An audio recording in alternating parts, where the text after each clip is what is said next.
Welcome back everyone. theCUBE's live coverage here in Paris, France. I'm John Furrier, host of theCUBE for the Raise Summit 2025. It's a two-day conference here on the international stage in Paris. Obviously global gathering, a lot of US, a lot of European. You know, it's a global community as we look at the sovereignty and the AI infrastructure expansion, bounded by energy. The growth is incredible. Of course, Coreweave is leading the way. Mike Mattacola, GM of the international group at Coreweave. Mike, great to see you. Thanks for coming on theCUBE. Congratulations on the Coreweave success. We got friends that work there. Get the AI factory pumping on all cylinders. First question is, you get all the latest 300s? Yep, yep, so the first Dell rack, we were just talking about Dell, so the first Dell rack, we received that, and it's now in a lab, and we're running it as hard as possible, and getting it ready for customers. You know, I've been in this business for over 30 years, theCUBE, 16 years. There's this phases of data center gear lovers, and then like, let's talk solutions. Now it's back to speeds and feeds. But I remember back in the day when you go into a data center, it's like, man, that's beautiful rack, it's wired, it's beautiful. Now I see the pictures of Dell's AI factory, and it's like a cathedral. Yep. They're beautiful, right? I mean, so NVIDIA has really done an amazing job of building, aesthetically looking. Of course, the demographics want to see nice gear, and they're loud, okay, but we'll give them that. Yep. They perform well, but just the whole resetting of the thinking around what a computer is. Yep. It's been really fun to be part of that wave. You guys are leading the way with NVIDIA. Talk about that relationship and how that's enabling you guys to bring that value to the market, because a lot of investments, you're starting to see the harvest coming. People here are seeing lines of sight on visibility of the unit economics, the value extraction, and the robust entrepreneurial ecosystem as well. It's not just the enterprise, it's builders across the board. Give us your view on the relationship with NVIDIA and how that's enabling you guys to be successful. Yeah, so John, thanks for having me, first of all. So, yeah, look, the NVIDIA relationship goes back a long time now, and one thing I would say is it's really hard and well earned. So ultimately, we brought H100s to market first, about 9 months ahead of the bigger players. We brought H200s to market first, GB200, and then as of last week, we announced GB300 as well, coming to market. So we've been incredibly busy. This doesn't mean that we may be receiving the racks and infrastructure at the same time as others, but we've really fine-tuned our ability to get hold of the infrastructure and get it online and running as quickly as possible as well. So I think if you look at the relationship we have, obviously with GB 200 and 300, we've been working with Dell to get that launched to market, and this has literally been a Coreweave team, a Dell team, NVIDIA team, working day and night in our data center to get this stood up and troubleshoot and online for customers as quickly as possible. And the complexities of launching Blackwell now, I mean, every time something new comes up, you're going from hundreds of thousands of failure modes into the millions now, which you've got to have a software stack that is capable of understanding and observing everything that's going on, and making sure it's running for customers. And what we've done best is, we've really fine-tuned the process of receiving the infrastructure, plugging everything in, testing it on our stack, and then get it in the hands of customers as quickly as we can. What I love about your business is that one, and we'll get into the international things in a second, but like what these GPU clouds have shown is that the systems architecture isn't yesterday's rack and stack. And that there's actually real density involved. HBM's a significant part of the success. And as you get stuff closer, getting that data as close to the processing as possible. Just as an aside, Intel's in free fall. Just in the past year, Intel's market share has dropped from 73% x86 to like in the teens in 1 year. I mean, that's mind blowing. That just goes to show you that the script has flipped. How would you share that narrative, explain that to someone who's in the general purpose IT enterprise market, who's like, they're struggling with the generations of procuring gear or product and doing IT. I mean, besides the agents will be the new HR department, which by the way now believe that to be true because you know, they are evaluated on tasks and they do a good job. So, but the engineering involved is significant. You guys have done the work early on and continue to with AI factories. Yep. What's different? What is how do you explain that to a common techie data center person or someone who's actually trying to leverage as much service to get that intellectual property called the data working? Yep. So I think there's a couple of things. Obviously, NVIDIA has been innovating at the speed of light, and if you look at the NVIDIA organization, we've all heard the stories, so it's very flat. There aren't lots of layers. Leaders have like 10s or 20s of people working for them, and that just enables them to move really fast, less meetings, less one-on-ones, just make a decision and go on the same day. So, if you look at that, you mentioned Intel and other like legacy companies that have been in this space, they just haven't done that, so they're slow at the end of the day. But the way NVIDIA has adopted that is pretty unique, and we try and do that as much as we can as well and mirror that so we can move quickly. The other thing I would say, which I don't think gets talked about often, is the supply chain. Yeah. So this is a gargantuan supply chain. So if you think of our world, we're working on acquiring power like years out, we have to. So particularly if we're building something from new, we need to get energy from the grid approved, and then we need to get the site ready, build a data center.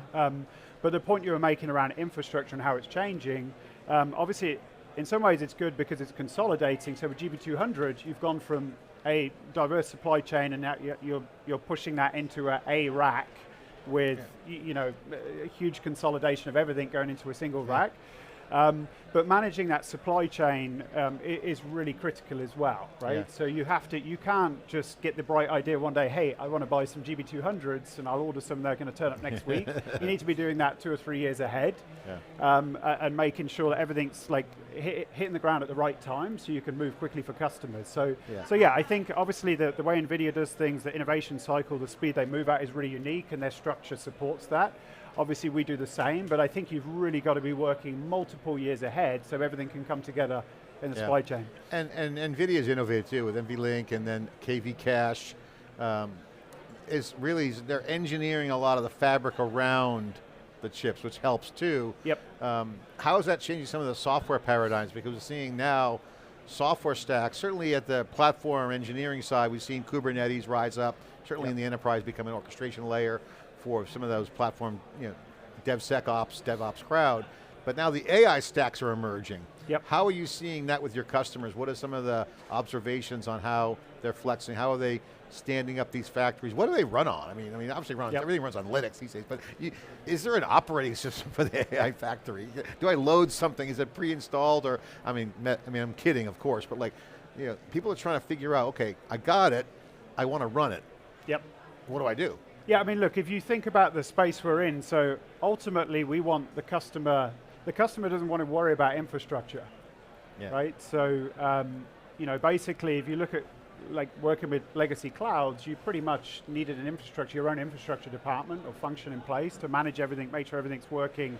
For us, our customers are really happy. They want to focus on launching new products as quickly as possible. It's a crazy competitive market, and whoever is launching first and getting adoption is going to win. So they don't want to worry about infrastructure. So one of the things we've obviously done at Coreweave, and we have to keep innovating on with like GB200 and GB300 now coming, a piece of our platform we call mission control, and this is the observability piece, right? So you mentioned earlier the bill of materials there are so many, there's like over 1 million, I think, different BOM items in a GB200, GB300 rack now, and we have to be able to see everything that's going on and monitor that continuously and make sure that we kind of get ahead of any potential issue so the customer has no interruption. So we do that through our mission control offering. And we've really fine-tuned that. The reason we want to get everything as fast as we can is we can get it in the lab, we can run the hell out of it and tune our platform. Get into the customer's hands as fast as possible. Yeah, exactly. So the customer doesn't care about all of the failure modes on a GB200, GB300 rack. They just want to run their jobs, right, at the end of the day. So it's our job, through our mission control. Yeah, I got to say, my Telegram, my WhatsApp, my threads are all blowing up in terms of direct messages. And the word, I'm going to get your reaction to this too. The word is, man, Coreweave's got all the GPU action. So there's really clearly a demand curve. You guys are going up the S-curve, big time. I'm sure you're experiencing it on your side. There's a huge amount of GPU. You guys are filling the void on GPUs right now. Again, I want to emphasize that, and this speaks to our uniqueness even more. Yeah. Lots of people are receiving GPUs. Yeah. Right. We've just built a stack. I mean, Henwell, Peter, your team spent time with them. Their sole focus is on getting this infrastructure and deploying it as quickly as possible. And to be honest, we don't talk enough about the Coreweave software offering as well. You hear about big data centers, lots of capital, launching the latest stuff, but it's all made possible. Your operating system, you're basically have an operating model, and that's what I'm getting to, is that an enterprise has a choice, build or go to Coreweave. The service you guys have is getting great reviews on that front because you're fulfilling a demand. And the time to value comes into not just GPUs, because the software on the GPUs runs super fast, and people are blown away. So we're getting a lot of signals. I just want to get your thoughts on that, because that's a fast path to, one, hedging price, but also scoping what I want to do. So if I'm an enterprise, I got to scope what I'm going to be building or using, and might be multiple ways I do that, consumption-wise, but at the end of the day, I don't want to wait around, and there seems to be impatience. Are you guys seeing the same thing? I won't say, maybe a bad word, impatient, but there should be an impatience. The whole world is changing, and the companies, like large industrials, need to adopt AI as quickly as possible, and a lot of the legacy. If I look at Europe, we're sitting in Europe now. It's a region that's pretty much owned by large industrials, and they have lots of data. And they need to adopt as quickly as possible. One thing I'm going to jump on a little bit here, when you talk about enterprise as well, so, if I take an example of the European market, my numbers might be slightly off, but typically it's been about a 60-40 split between on-prem versus cloud. So 60% on-prem and people building themselves. If you're trying to build on-prem with today's technology, we're at 136 kW per rack. We're going into the 200s pretty quickly, versus legacy would have been 6 kW. So it's like a piece of Lego, right, compared to what we're doing today. If enterprises try and do this on their own, then they're not going to have time to market. By the time they may have got like a GB300 online, we'll be deploying Rubin, we'll be way beyond that, and they're just losing a lot of performance. They're not saving the money they could be.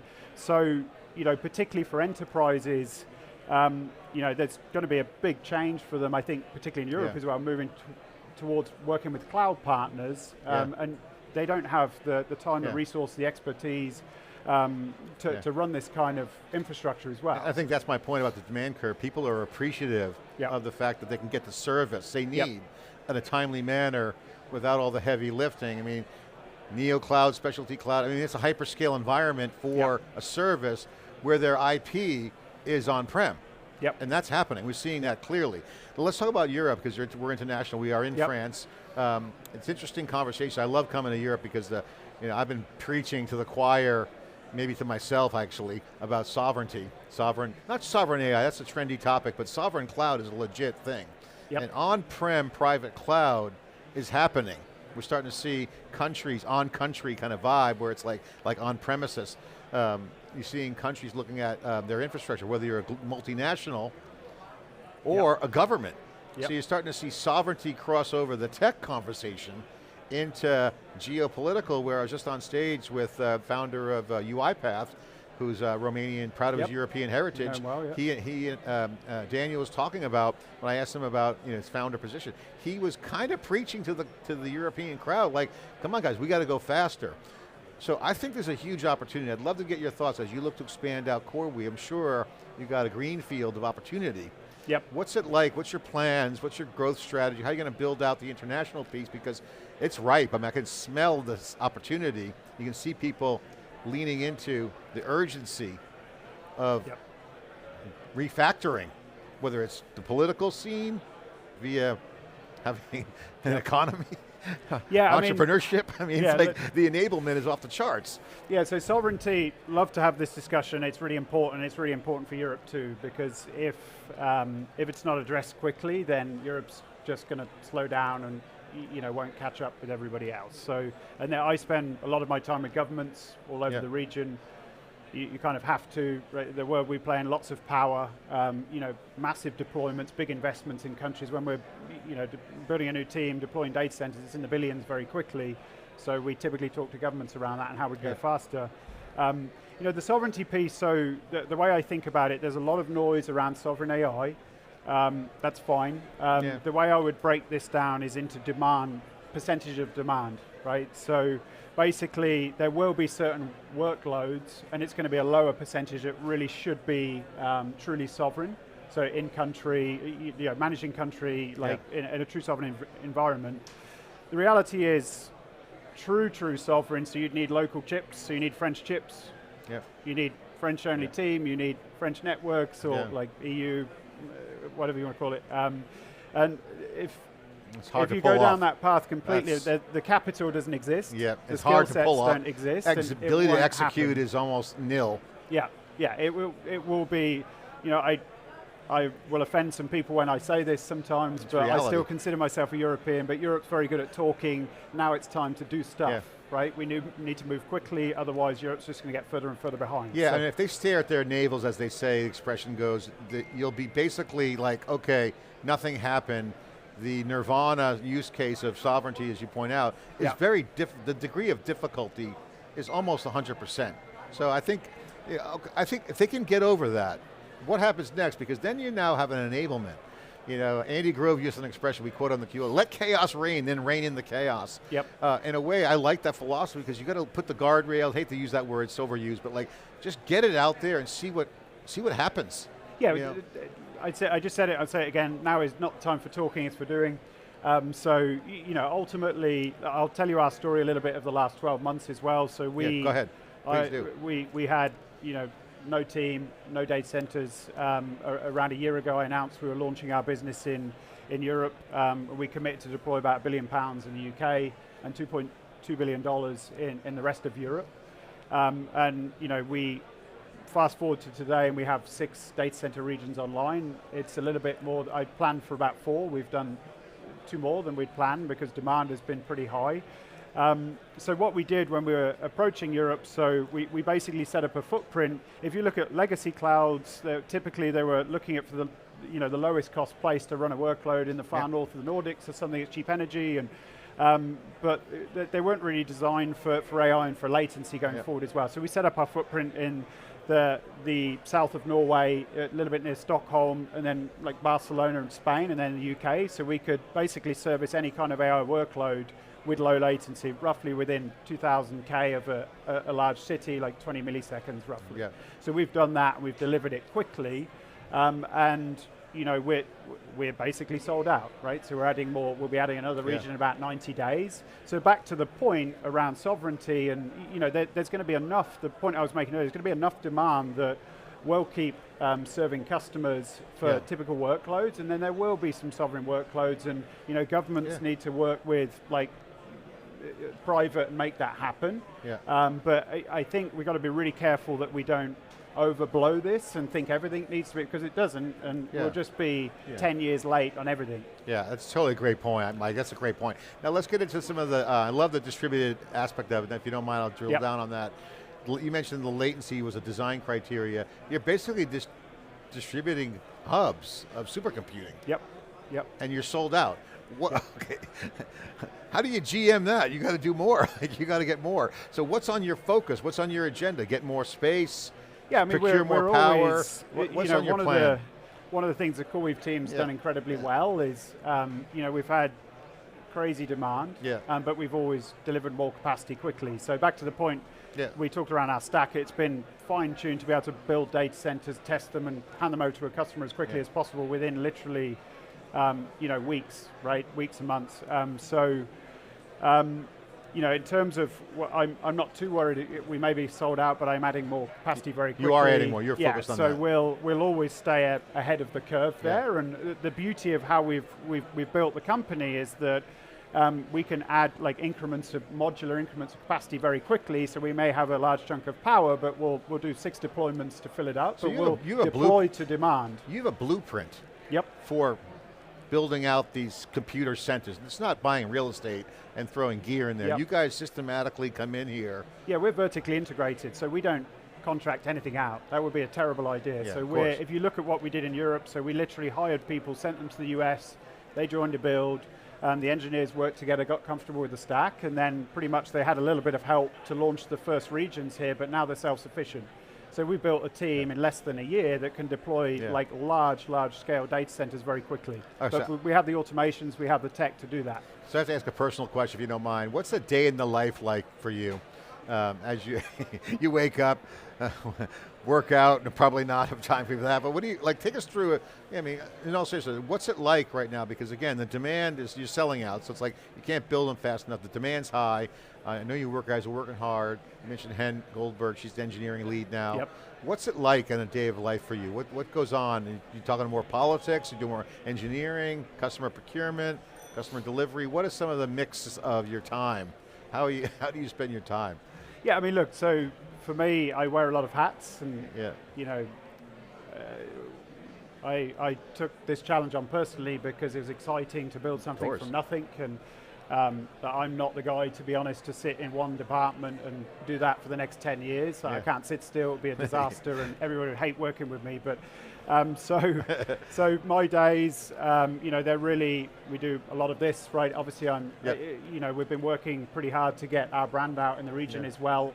You know, we like to do it through execution and then talking about what we've done versus promising everything and then trying to catch up. So we put our money where our mouth is, and we've executed.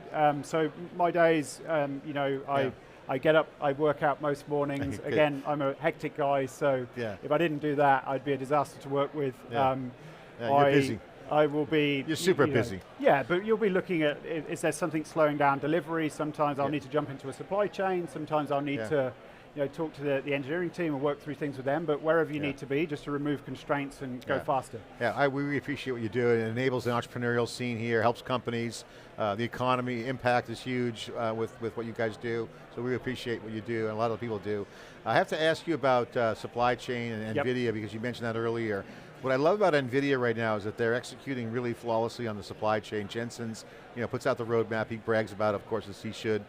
On the other side of the marketplace, he's got the ecosystem. Could you share your thoughts on how that ecosystem is developing? Because he's lining up a lot of enterprise skill on ecosystem, because now you got supply chain on one side and ecosystem on the other. That's going to set the table for enterprise and other kind of connective tissue into the systems. Look, I think I'll go back to the point I made earlier. So a couple of things. So the next round of demand for us and for the market is enterprise, right? So in Europe, it's really more of an enterprise play anyway. You just don't have the VC money and the growth capital you do in the US, so it's more of an enterprise play anyway. But in general, you know, we've got to adjust to that and be able to work with, you know, we've been building, you know, 20,000, 50, 100,000 GPU clusters for large labs, and now it's going to be more, you know, helping a large enterprise take two machines and get comfortable using them, run a POC, get some results, sell it to the CFO, and then grow from there. So that's a completely different business. In terms of the supply chain, that's not their problem, that's our problem with NVIDIA as well. So ultimately we are the interface with the platform they're running on, but we have an incredible team. We work closely with NVIDIA to make sure the supply chain is humming every day, and that shouldn't be anywhere near them. They just want compute. And they want to, you know, the big challenge with enterprise coming in as well, you know, it's a completely new skill set, right? So if I'm in an enterprise right now, if I want to deploy AI in my business, I hire like 21, 22-year-olds that are comfortable with it, using it every day, and build a little function and let them loose and build stuff, right? I think it's a new model that it's interesting. First of all, it's great that you guys have that operating service. I call it operating service because it's hardware, software, mission control. I have to ask you just kind of last question is, you know, I'm seeing a lot of reactions to folks when they use these large-scale super clusters, supercomputing AI factories. It's almost like they've been starved all their life, and they see a big meal. And this is a research class emerging. You're seeing a lot of the big dollars go towards people who are like waiting for the world to get to a point where it just was unreachable before. So you're seeing new use cases. So share some examples of where, and that's where the research classes emerge. I mean academic, I mean like, you know, hard problems. It could be related to climate, it could be related to life sciences. tons of examples where it's like, oh my God, I don't have to wait in line for supercomputing power. Yep. The HPC market's been kind of slowly, like inch by inch, feature by, and all of a sudden, boom. Share some stories around aha moments, some fun examples of real needle moving examples. I mean, look, I think so, to your point earlier, I think people, some of the best researchers, engineers out there are deciding who they join based on how many GPUs they have. We hear that all the time, right? So it's good for us. Yeah.